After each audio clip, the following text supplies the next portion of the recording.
Araka ny fanampanazavana voaraiva amin'ny mpiambana anivon'ny CES moa dia mandray ihany koa ny fametraha-pialama avy amin'ny candidat izay voakasiky ny fanambarana nataony ny vondrona iraisam-pirenena ny CES ary notsipihan'izy ireo moa fa araka ny lalàna dia mijanona mifampatsaivana ireo candidat ihany no ataon'izy ireo.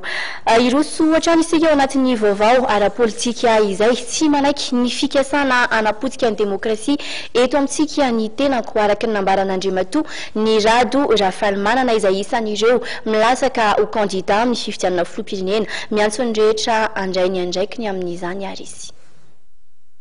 Ripiray tanindrazana amiko inoko fa fianao lahelo toa ianareo raha nahita ny fikasana amotika tanteraka ny demokrasia eto amintsika androany tadiavina ho totsaina aminareo ny tsy afahafanareo mifidy fa olombitsy no mitady amaritra ny hoavinareo.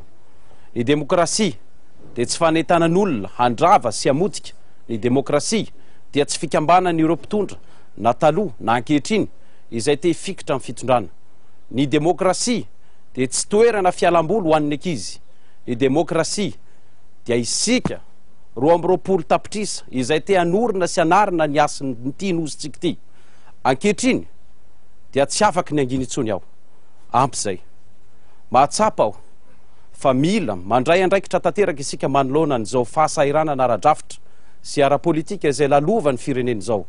Ny krizy izay mbola mamotika ny firenentsika ary mahatonga antsika milatsaka ao anatin'izao kizy lalina tanteraka izao hatramin'izao no ny ty teteza mitatra tsy misy faranty. Raha ny tena izy ny teteza mita dia tokony manana fiatombohany ary manana ny fiafarany. Iteteza mita ity dia efa natomboka tamin'ny 17 marsa 2024 ary tokony ho faranana amin'izay amin'ny alalan'ny fifidianana madio sy magarahara ary demokratika.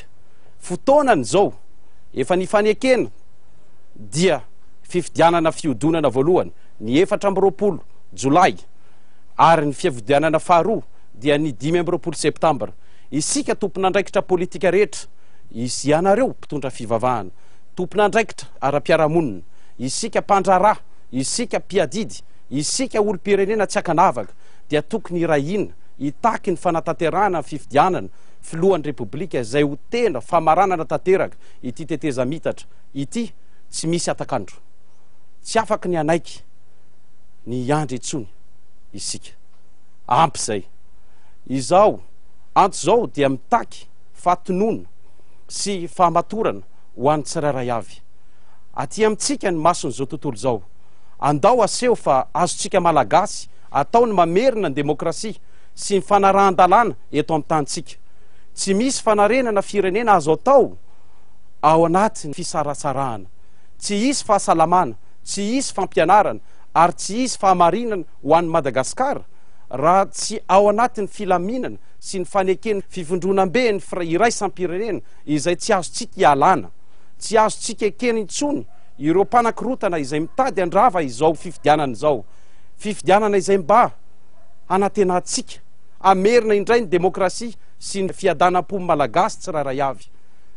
Tsy ampy ary tsy maintsy mijoro isika ho an'ny demokrasia.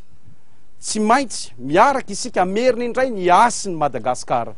Matoky aho fa hiaraka amiko ianareo amin'izany tolona izany. Ho voninahitry ny firenena, ho lovan'ireo taranantsika. Masina ny tanindrazana. Misaotra tompoko.